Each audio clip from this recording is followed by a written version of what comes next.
हम परिभाषा दें इलेक्ट्रिक डाइपोल के बारे में कि वैद्युत द्विध्रुव क्या होता है, तो वैद्युत द्विध्रुव वह निकाय है, वैद्युत द्विध्रुव वह निकाय है जिसमें दो आवेश होते हैं, दोनों आवेश का परिमाण समान होता है, परंतु दोनों एक अल्प दूरी पर होते हैं, लेकिन वह दोनों की जो प्रकृति होती है वह विपरीत होती है। जैसे मान लो ये दोनों हैं, इन दोनों के बीच की बात करें तो ये प्लस होगा तो ये माइनस होगा। इनके बीच की दूरी मानते हैं कि 2l है। क्या मानते हैं? 2l है। मतलब क्या रहा है कि वैद्युत द्विध्रुव क्या है कि वह निकाय है जिसमें दो समान परिमाण एवं विपरीत प्रकृति के आवेश होते हैं, जिनमें से एक दूसरे से अल्प दूरी पर स्थित होते हैं। फिगर ध्यान से दिख रही होगी। शिवम पाठक, हेलो सर। अगर हम बात करें कि दोनों आवेशों के बारे में कि दोनों आवेश को मिलाने वाली रेखा क्या कहलाती है, दोनों आवेश जो मिलाई जा रही है इसे कहते हैं बेटा द्विध्रुव की अक्ष। क्या कहते हैं?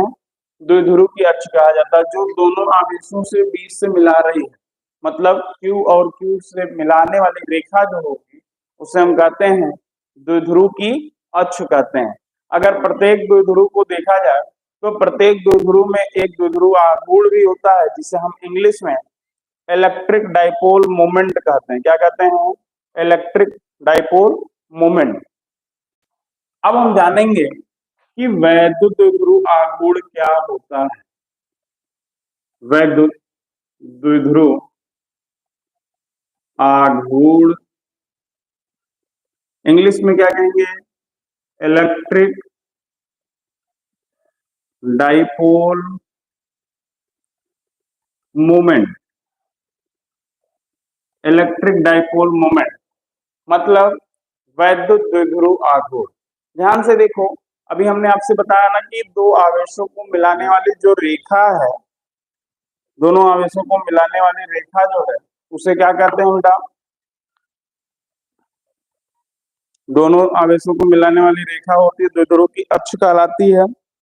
अब यहां से अगर हम बात करें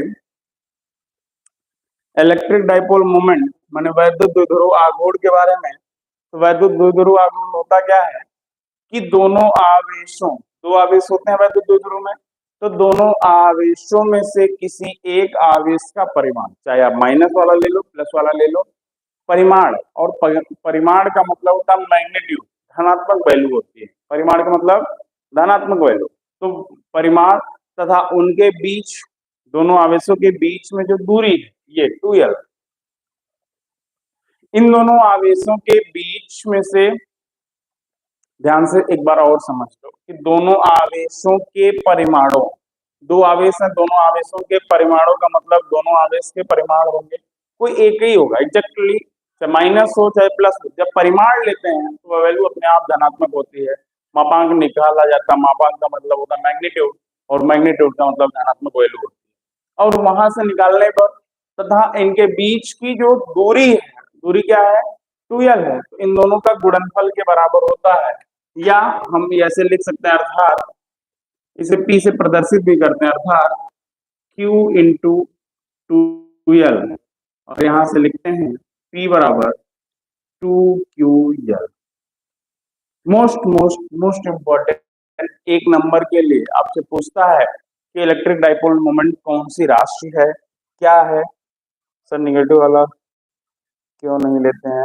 बेटा निगेटिव ही लिया जाए तो कोई दिक्कत नहीं है। निगेटिव का मतलब होता है जब परिमाण लेते हैं बेटा, जब उसका परिमाण लिया जाता है मैग्नीट्यूड, तो मैग्नीट्यूड का मतलब होता है मापांक, और मापांक की मतलब होती है वैल्यू धनात्मक। कभी भी जब परिमाण की बात करेंगे तो वैल्यू धनात्मक होती है, ठीक है ना? P बराबर 2ql, गुड। और यहां से ध्यान से देखो, ये राशि कौन सी होगी बेटा? ये होगी सदिश राशि। क्या होगी? सदिश राशि। अगर P की बीमा लिखा जाए तो P की बीमा होगी, Q का 80 होता है और L का तो LA होगा, वो 2l नहीं करेंगे क्योंकि किसी भी चर का बीमा नहीं होती, तो होगा क्या? LTA, है ना? बहुत अच्छा लगता है बीमा इसका, LTA, है ना? तो P की जो बीमा होती है वो बेटा होती है L